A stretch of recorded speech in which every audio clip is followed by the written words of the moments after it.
Western society has a rather specific view of what a good childhood should be like, protecting, sheltering, and legislating to ensure compliance with it.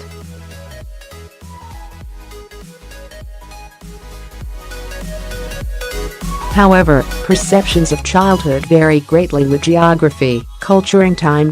What was it like to be a child in prehistoric times? For example, in the absence of toys, tablets, and television in our new paper, published in Scientific Reports, we outline the discovery of children's footprints in Ethiopia, which show how children spent their time 700,000 years ago.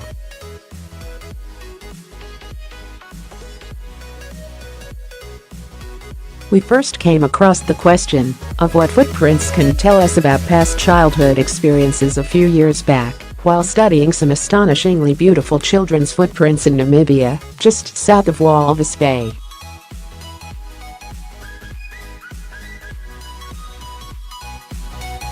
In archaeological terms, the tracks were young, dating only from around 1,500 years ago.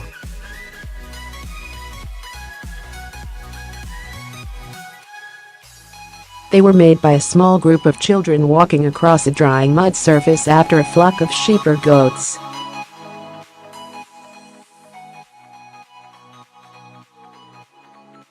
Some of these tracks were made by children as young as 3 years old in the company of slightly older children and perhaps young adolescents.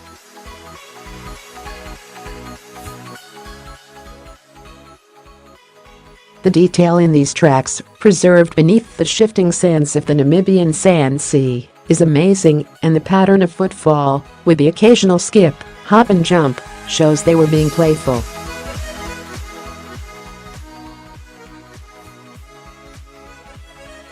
The site also showed that children were trusted with the family flock of animals from an early age, and, one assumes, they learned from that experience how to function as adults were expected to within that culture.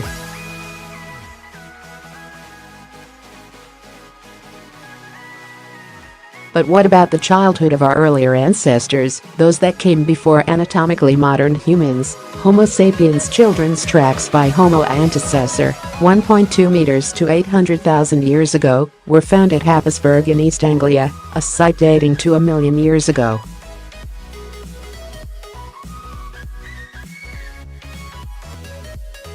Sadly though, these tracks leave no insight into what these children were doing. But the footprints described in our recent study, from a remarkable site in the Upper Awash Valley of southern Ethiopia, that was excavated by researchers from the Universidad Roma La Sapienza, reveal a bit more.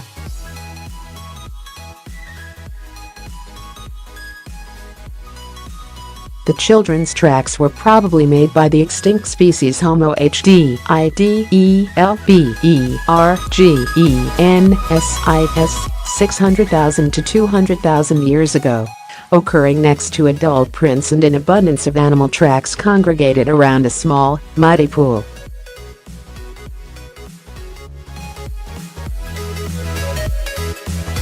Stone tools and the butchered remains of a hippo were also found at the site, called culture.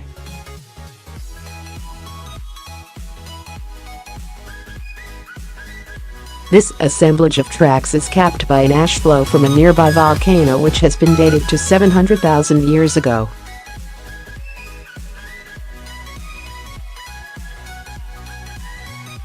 The ash flow was deposited shortly after the tracks were left, although we don't know precisely how soon after.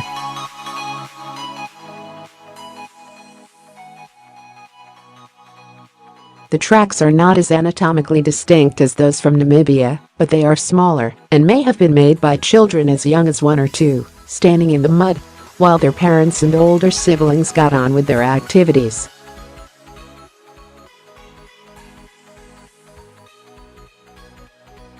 This included knapping the stone tools with which they butchered the carcass of the hippo.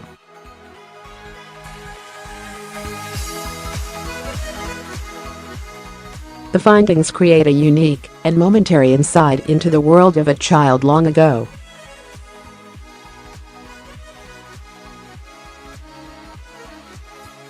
They clearly were not left at home with a babysitter when the parents were hunting.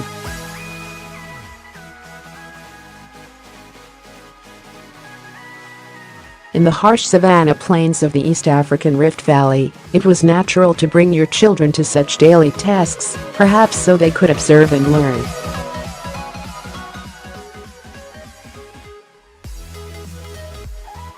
This is not surprising when one considers the wealth of ethnographic evidence from modern, culturally distinct human societies.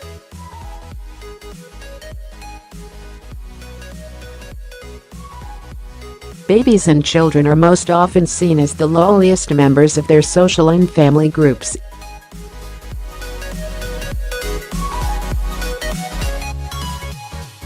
They are often expected to contribute to activities that support the mother and the wider family group according to their abilities.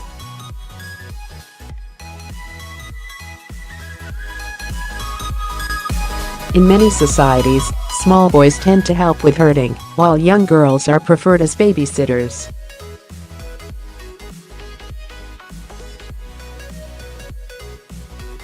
Interestingly, adult tools, like axes, knives, machetes, even guns, are often freely available to children as a way of learning.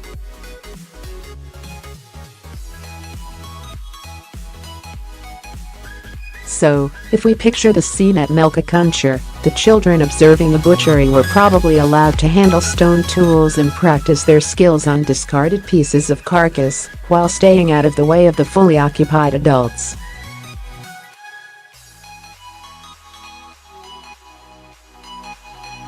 This was their schoolroom, and the curriculum was the acquisition of survival skills.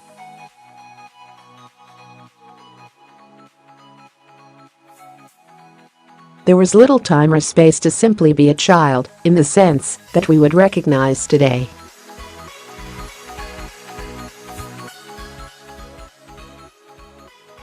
This was likely the case for a very long time. The Monte Hermoso human footprint site in Argentina, roughly 7,000 years old, contains predominantly small tracks of children and women, preserved in coastal sediments, and it has been suggested that the children may have played an important role in gathering seafood or coastal resources.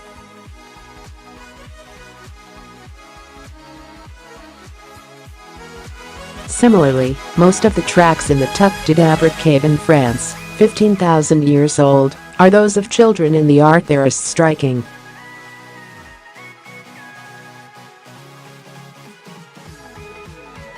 Perhaps they were present when it was carved and painted. However, these observations contrasts to the story that emerged last year based on tracks from the older Homo erectus, 1.5 meters year old, at Illoret, located further south in the Rift Valley, just within the northern border of Kenya.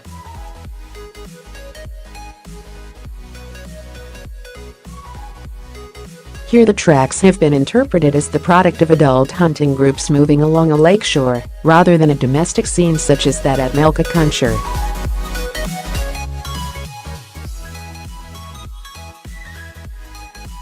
However, these scenes aren't mutually exclusive, and both show the power of footprints to provide a snapshot into past hominin behavior.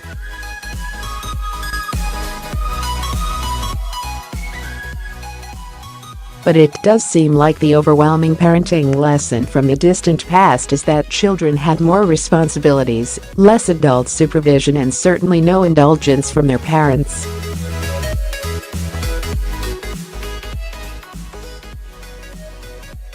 It is a picture of a childhood very different from our own, at least from the privileged perspective of life in Western society.